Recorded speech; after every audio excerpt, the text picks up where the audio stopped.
స్వర్ణకారు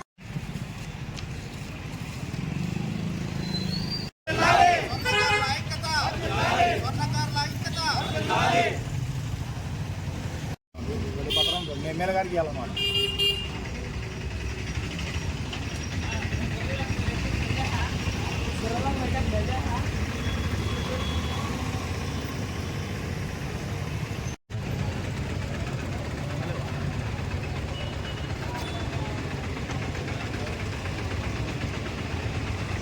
స్వర్ణకార సంఘం తరపున ఆంధ్రప్రదేశ్ స్వర్ణకార సంఘం తరపున మన ఈరోజు 19వ తారీఖు ఈరోజు మనం స్వర్ణకార కార్మికులు అందరూ మన రాష్ట్ర వ్యాప్తంగా మన స్వర్ణకారులు అందరూ కూడా రాష్ట్ర వ్యాప్తంగా బంద్ చేయాలని ఈరోజు 19వ తారీఖు అందరు కలిసి మాట మీద ఉన్నాము.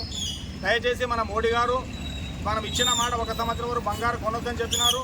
ఆ మాట వాపసు తీసుకోవాలని మేము కోరుతున్నాము. మా పరిస్థితుల్లో కార్పొరేట్ సంస్థ వచ్చినప్పటి నుండి మా పరిస్థితులు చాలా ఘోరంగా ఉన్నాయి. దయచేసి మోడీ గారు అర్థం చేసుకొని ఈ మాట వాపసు తీసుకొని మమ్మల్ని కార్మికుల్ని ఆదుకోవాలని మేము కోరుతున్నాము. ఇట్లో స్వర్ణకార సంఘం కర్నూలు జిల్లా ఎమ్మెగనూరు. బంగారు కొనడం వద్దని చెప్పడం వల్ల ప్రతి స్వర్ణకారుడు రోడ్డుపైన పడే పరిస్థితి వచ్చింది. ఎందుకంటే ఇంతకుముందు నోట్లు రద్దయినప్పుడు స్వర్ణకారుడు ఇబ్బంది పడ్డాడు, కరోనా టైంలో కూడా స్వర్ణకారుడు ఇబ్బంది పడ్డాడు. ఇప్పుడు బంగారు రేట్ల వల్ల కూడా స్వర్ణకారుడు ఇబ్బంది పడుతుంది. 1 సంవత్సరం పాటు బంగారం కొనదని ప్రజలు ఉద్దేశించి మాట్లాడడం వల్ల ప్రతి స్వర్ణకారుడు ఈరోజు రోడ్డు పడే పరిస్థితి వచ్చింది.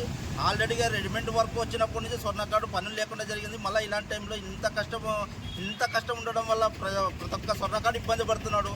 తక్షణం కేంద్ర రాష్ట్ర ప్రభుత్వాలు స్పందించి స్వర్ణకారులకు న్యాయం చేయాలని కోరుతూ ఇట్లు స్వర్ణకార సంఘం ఎమ్మెగనూరు.